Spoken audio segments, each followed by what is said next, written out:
मुंबई महानगरपालिकेला काहीच तास शिल्लक असताना आता मोठी राजकीय घडामोड घडली आहे। उपमुख्यमंत्री एकनाथ शिंदे यांच्या शिवसेनेकडून ठाकरेंच्या गटाला मोठा धक्का दिला जातोय।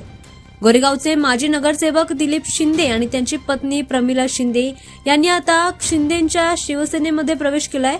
याआधी ते ठाकरेंच्या पक्षात होते, मात्र निवडणुकीला काहीच तास शिल्लक असताना एका रात्रीत त्यांनी पक्ष बदललाय। त्यामुळे मोठी राजकीय घडामोड घडल्याचं पाहायला मिळतंय।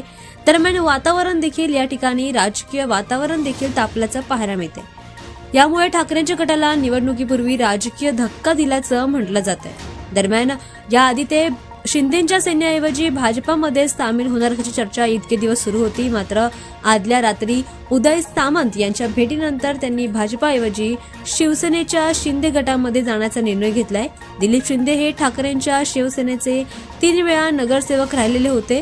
दरम्यान प्रमिला शिंदे देखील माजी नगरसेविका होत्या आणि त्यांचा हा पक्षप्रवेश आता मुंबई महानगरपालिका निवडणुकीपूर्वी ठाकरे गटासाठी महत्त्वाचा राजकीय धक्का मानला जातो। एक मोठा धक्का ठाकरे गटाला मिळालाय। या घटनेमुळे आता मुंबईतील स्थानिक स्वराज्य संस्थांच्या निवडणुकीतील राजकीय समीकरण आता बदलण्याची शक्यता दिसून येते। दरम्यान निवडणुकीला काहीच तास शिल्लक असताना ठाकरे गटाची ताकद देखील आता कमी झाल्याचं पाहायला मिळते।